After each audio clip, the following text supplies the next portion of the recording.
Botsa Satyanarayana present ఈయన మాత్రం ఒక ప్రెస్ మీట్ పెట్టి దాంట్లో మాత్రం జగన్మోహన్ రెడ్డి చేస్తున్న పనులు నాకు అసలు నచ్చట్లేవు అంటే ఆయన మిగతా విషయాల గురించి మాట్లాడు బట్ ఇది చాలా హైలైట్ అయిందనమాట. ఎందుకంటే ఆయనకి గోదావరిలో ఇన్ఛార్జిగా చేశారు, ఇక్కడ వరకు బాగానే ఉంది. కానీ నాకు ఇప్పటికీ కూడా విజయసాయిరెడ్డి పార్టీ నుంచి వెళ్ళిపోయారు, ఆయన అజ్ఞాతంలోకి ఎక్కడికో ఒక దిక్కు వెళ్ళిపోయారు.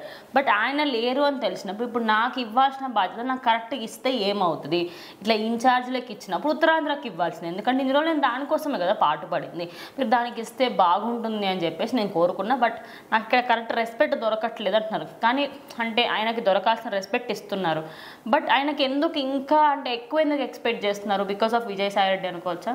సో ఖచ్చితంగా అంటే ఈయన కూడా ఒకప్పటి నుంచి ఎప్పటి నుంచో పార్టీ కోసం శ్రమిస్తూ కష్టపడుతూ రకరకాలుగా అందరిని గ్యాదర్ చేసుకుంటూ ఒక లీడింగ్లో వెళ్తున్నారు. సో మరి విజయసాయిరెడ్డి గారు ఒక మెట్టు పైన ఉన్నప్పటికీ మరి ఇప్పుడు ఆయన పార్టీలో లేరు. ఆయన తర్వాత మరి నాకెందుకు ఆ స్థానం కలిపిరు అనే ఆశ అయితే ఈయనలో ఉంది. ఆల్రెడీ ఎలక్షన్ తర్వాతే పార్టీ మారిపోతున్నట్లు కూడా ఈయన నుంచి ఒక స్టేట్మెంట్ అయితే వచ్చింది ఈ టీం నుంచి. మరి ఎందుకు ఆగారు అనేది, దేని గురించి ఆగారు, మరి కొంచెం లేట్గా నెక్స్ట్ ఎలక్షన్ టైంకి మారుతారా, అప్పుడు దాకా మళ్ళీ పార్టీ మారితే వెంటనే వాల్యూ ఉంటుంది లేదు లేదు అట్లా ఈయనకైతే మారే ఉద్దేశం ఉంది. ఎప్పుడైతే ఈయన ఎక్స్పెక్ట్ చేసిన సీటు లాస్ట్ టైం కూడా ఇవ్వలేదు, అట్లానే ఏదో పదవి అడిగితే కూడా అది కూడా ఇవ్వలేదు. సో జగన్ గారు ఏంటంటే ఈయన ఒక ఏదో పక్కన పెడుతున్నట్టుగా అనిపిస్తుంది దీనికి. సో ప్రశాంతంగా మనం టీడీపీకి వెళ్ళిపోతే మనకు ఒక వాల్యూ ఉంది కదా, ఎలాగో ఆ పార్టీకి వెళ్ళిపోదామని ఆల్రెడీ ఎలక్షన్ రిజల్ట్ వచ్చిన తర్వాత ఈయన అనుకున్నారు. సో ఏదో ఒక విషయం ఈయన ఆపింది. మరి ఎందుకు ఆగారు, నెక్స్ట్ ఎలక్షన్ జరిగే టైంకి మళ్ళీ షిఫ్ట్ అయిపోతారా, ఈ మధ్యలో ఎప్పుడైనా షిఫ్ట్ అవుతారా అనేది తెలియదు. కానీ ఈయనకైతే యాజ్ ఆఫ్ నౌ ఏదో ఒక మంచి ఉన్నత పదవి అయితే కోరుకుంటున్నాడు ఈయన.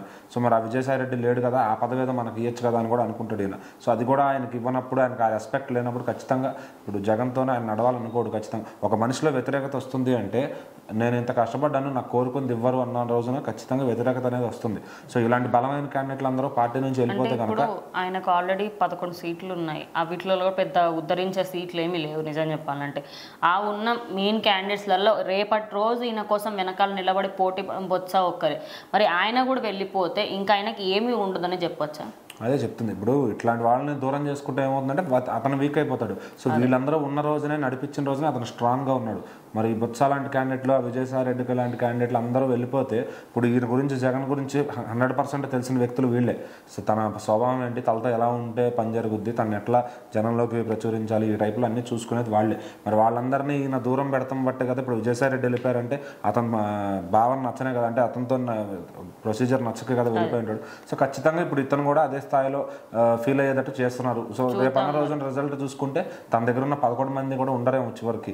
సో మళ్ళీ ఎవరు వస్తారో అతని ఎంపైర్ని మళ్ళీ ఎలా కట్టుకుంటాడు అంటే ఖచ్చితంగా ఇప్పట్లో అది జరిగే పని అయితే కనపట్లేదు. ఎందుకంటే ఉన్న 10 మందిని కూడా దూరం చేసుకుంటున్నాడు ఆయన.